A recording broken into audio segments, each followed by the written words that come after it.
Halo Sobat Kompas.com, gimana nih kabar kalian? Semoga masih semangat menjalani hari ya.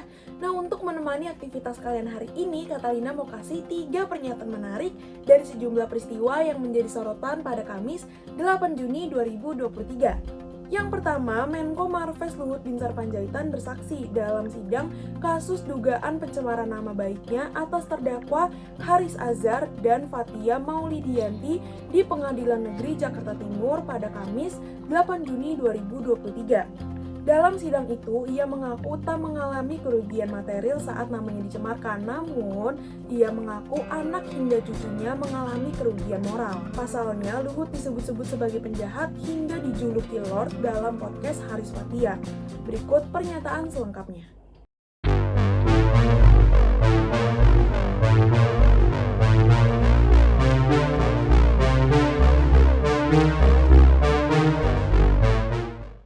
Mohon izin terdakwa, ini kesempatan kami untuk membuktikan perkara ini.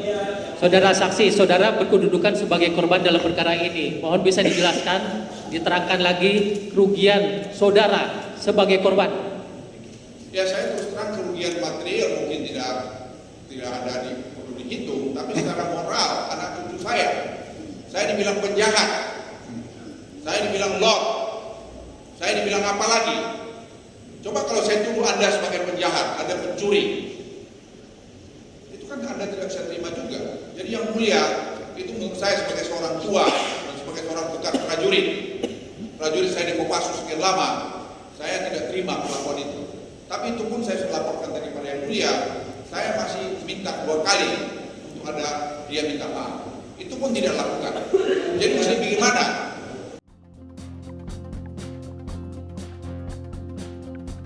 Berita yang kedua, Ketua Umum Gerakan Rakyat Indonesia Bersatu atau GRIB, Jaya Rosario de Marsal atau yang seringkali dikenal dengan Hercules, menantang di Reskrimum Polda Metro Jaya Kombes Hengki Haryadi. Hal tersebut diungkapkan oleh Hercules pada acara silaturahmi Partai Gerindra dengan GRIB Jaya pada Sabtu 3 Juni 2023. Ia mengaku tak takut pada Hengki secara pribadi, bukan pada institusi Polri. Berikut pernyataan selengkapnya.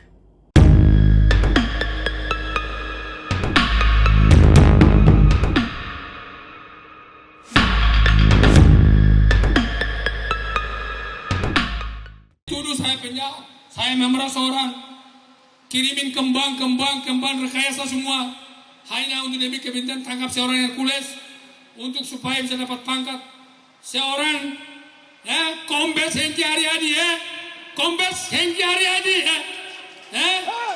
gua ingat takut sama dia pribadi bukan institusi Polri, tapi Kombes Hengki pribadi dia. Kami dua ketemu di akhirat atau di neraka, di surga atau di neraka. Karena dia sombong, dia belagu, dia tuduh saya penjahat, kriminal, residivis. Ya Allah, saya belum pernah ada catatan merah di aparat penegak hukum, dari Pospol, Polsek, Polres sampai ke Polda Mabes Polri. Belum pernah saya dihukum masalah pidana, penipuan, penggelapan, bandar narkoba, mafia kelas ganda. Saya berdiri di atas real hukum.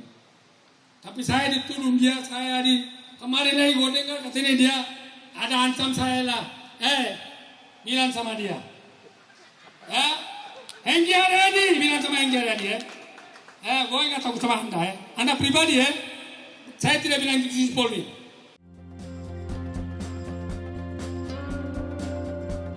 Lalu berita yang terakhir, Ketua Umum Partai Demokrat AHY merespons pernyataan Ketua DPP PDI Perjuangan Puan Maharani yang menyebut dirinya masuk ke dalam bursa cawapres Ganjar Pranowo.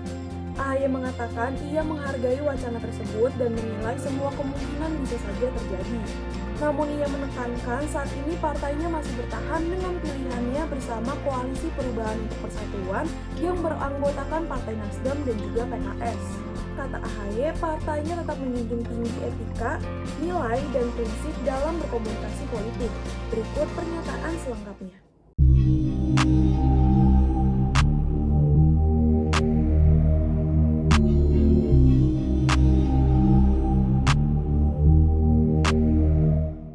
Kalau ditanya tadi, apakah pertemuan-pertemuan seperti ini sebagai sinyal bahwa Demokrat akan atau sudah menetapkan secara paten posisinya. Begini, saya pertama berterima kasih kepada siapapun yang menyebutkan bahwa AHY bisa diperhitungkan dan lain sebagainya, berpasangan dengan siapapun, ya. Termasuk terakhir Ibu Puan Maharani menyampaikan, ya bisa saja dengan Mas Ganjar Pranowo begitu. Saya menghormati, seperti saya menghormati siapapun yang memberikan sikap atau pernyataan. Bagi saya demokrasi adalah ruang yang bebas, ruang yang luas untuk hadirnya gagasan-gagasan semacam itu. Dan saya sendiri bisa selalu merasionalisasi apapun yang disimulasikan oleh para entitas politik hari ini. Nah, sama, kami juga terus membangun komunikasi dengan siapapun, dengan partai-partai politik manapun, bertemu dengan para tokoh, bertemu dengan pimpinan-pimpinan yang kami anggap juga bagus kalau selalu terbuka ruang komunikasi. Politik Indonesia memang harus cair. Kita bukan politik pembelahan sebetulnya.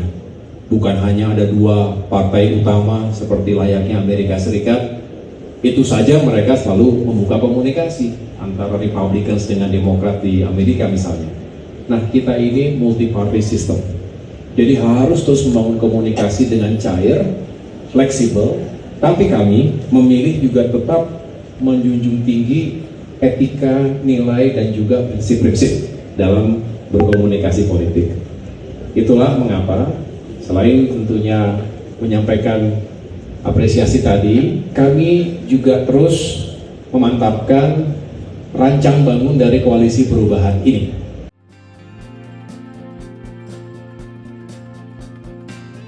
Itu dia tadi top 3 quote highlight versi kompas.com. Don't forget to like, subscribe, dan nyalakan notifikasinya.